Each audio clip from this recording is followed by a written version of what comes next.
Hello friends, I'm Pratibha, self-trained narcissistic abuse recovery life coach. Narcissistic abuse பற்றின கன்ஃபியூஷன்ஸையும் டவுட்ஸையும் clarify பண்ணிக்கிறதுக்காகவும் ஹீலிங்காகவும் என்கிட்ட paid session attend பண்ணணும்னு நினைக்கிறவங்க ஸ்க்ரீனில் தெரிகிற இந்த வாட்ஸ்அப் நம்பருக்கு மெசேஜ் பண்ணுங்கள். இன்னும் நிறைய சர்வைவர்ஸ்க்கு இந்த வீடியோஸ் போயிட்டு ரீச் பண்ணணும்னு நினச்சிங்கன்னா இந்த வீடியோவை ஹைப் பண்ணுங்கள். ஒரு நார்சிசிஸ்ட் இன்னொரு நார்சிசிஸ்ட் கிட்ட சிக்கினா என்ன ஆகும், அதை பற்றி தான் இந்த பதிவில் நம்ம பார்க்க போகிறோம். ஆக்சுவலி ஒரு நார்சிசிஸ்ட் வந்துட்டு ரிலேஷன்ஷிப் ஃபார்ம் பண்ணுறதே நார்சிசிஸ்டிக் சப்ளைக்காகத்தான். அந்த சப்ளையை அவேர்னஸும் பவுண்ட்ரிஸும் இல்லாத ஆட்கள்கிட்ட இருந்து தான் எடுக்க முடியும்.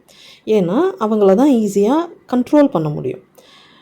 ஒருவேளை இன்னொரு நார்சிசிஸ்ட் கூட ரிலேஷன்ஷிப் ஃபார்ம் பண்ணினா அது ஆக்சுவலி இவங்க எதிர்பார்க்குற மாதிரியான ஒரு ரிலேஷன்ஷிப்பாகவே இருக்காது.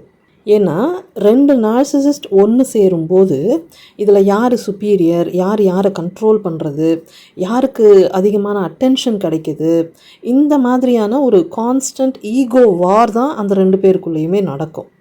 இவங்க ரெண்டு பேருமே இமோஷ்னலி கனெக்ட் ஆக மாட்டாங்க. பிகாஸ் அவங்களுக்கு அந்த கெப்பாசிட்டி கிடையாது. ரெண்டு பேருமே ஒருத்தர் டாமினேட் பண்ணுறதுல தான் குறியாக இருப்பாங்க.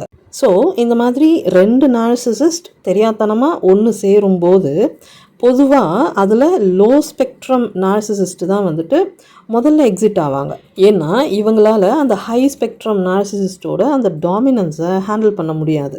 பொதுவாகவே நச்சுகளுக்கு மற்றவங்க அவங்கள கண்ட்ரோல் பண்ணுறது, டிக்டேட் பண்ணுறது, ஓவர் ஷேடோ பண்ணுறது எல்லாம் அவங்களால டாலரேட் பண்ணிக்கவே முடியாது. ஸோ ரெண்டு நார்சிசிஸ்டோட ரிலேஷன்ஷிப் ரொம்ப நாள் நீடிக்காது. ரொம்ப சீக்கிரமாகவே அது பிரேக் ஆகிடும். அதே மாதிரி ஒரு நார்சிசிஸ்ட்டும் ஒரு சோஷியோபேத்தும் ரிலேஷன்ஷிப்குள்ளே வரும்போது அந்த ரிலேஷன்ஷிப்பும் ரொம்ப நாள் தாங்காது.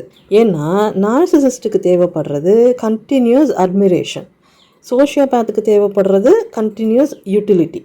நார்சிசிஸ்ட்டுக்கு தேவைப்படுற அந்த அட்மிரேஷனும் வேலிடேஷனும் ஸ்டாப் ஆகும்போது அவங்க இந்த ரிலேஷன்ஷிப்லேருந்து எஸ்கேப் ஆகிடுவாங்க. அதே மாதிரி சோஷியோபேத்துக்கு தேவைப்படுற அந்த யூட்டிலிட்டி இந்த ரிலேஷன்ஷிப்லேருந்து முடியும் போது சோஷியோபேத் எக்ஸிட் ஆகிடுவாங்க.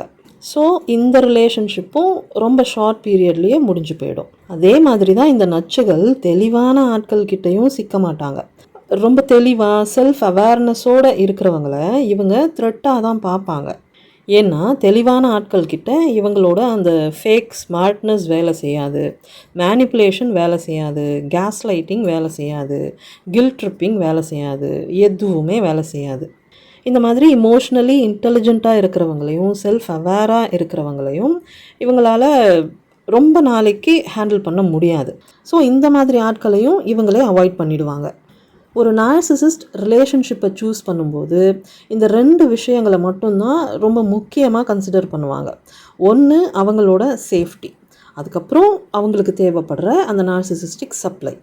இந்த ரெண்டு விஷயங்களையும் மையமாக வச்சு அவங்களால கண்ட்ரோல் பண்ண முடியக்கூடிய ஆட்களை மட்டுமே சூஸ் பண்ணுவாங்க. ட்ராமா பேக்ரவுண்ட் இருக்கிறவங்க, அதிகமாக எம்பத்தி, லாயல்ட்டி அண்ட் என்டியூரன்ஸ் இருக்கிறவங்க, அதுக்கப்புறம் ரிலேஷன்ஷிப்ஸை காப்பாற்றுறதுக்காக போராடக்கூடிய அந்த கெப்பாசிட்டி இருக்கிறவங்க, இந்த மாதிரி ஆட்களை தான் இவங்க சூஸ் பண்ணுவாங்க. ஏன்னா இந்த மாதிரி ரிலேஷன்ஷிப்ஸ் தான் ரொம்ப லாங் பீரியடுக்கு நீடிக்கும். இவங்களுக்கு அது ரொம்ப சேஃபாகவும் இருக்கும். ஆனாலும் ஒரு ஸ்டேஜுக்கு பிறகு விக்டிம்ஸ் தெளிவாயிட்டு பவுண்ட்ரிஸ் செட் பண்ணிவிட்டு சப்ளை கொடுக்கறத கட் பண்ணிட்டாங்கன்னா அந்த ரிலேஷன்ஷிப்பில் நார்சிசிஸ்ட்டுக்கு இன்ட்ரெஸ்ட் போயிடும். அதுக்கப்புறம் மெல்ல மெல்ல அவங்களே அந்த ரிலேஷன்ஷிப்பை டிஸ்கார்ட் பண்ணிட்டு போயிடுவாங்க. அப்படி இல்லைன்னா ரிவர்ஸ் டிஸ்கார்டுக்கு பிளான் பண்ணி எஸ்கேப் ஆகிடுவாங்க. நார்சிசிஸ்ட்டை பொறுத்த வரைக்கும் அவங்க தேடுறது எல்லாமே control, validation and supply.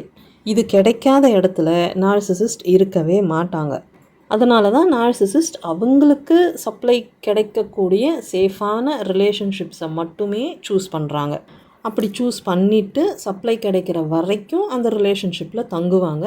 Supply stop ஆகும்போது அந்த ரிலேஷன்ஷிப்பை விட்டு எக்ஸிட் ஆகிடுவாங்க. நார்சிசிஸ்டிக் ரிலேஷன்ஷிப்ஸ் பற்றின உங்களோட பர்சனல் டவுட்ஸை கிளியர் பண்ணிக்கிறதுக்காகவும் ஹீலிங்காகவும் என்கிட்ட பெய்ட் செஷன் அட்டன் பண்ணணும்னு நினைக்கிறவங்க ஸ்க்ரீனில் தெரிகிற இந்த வாட்ஸ்அப் நம்பருக்கு மெசேஜ் பண்ணுங்கள்.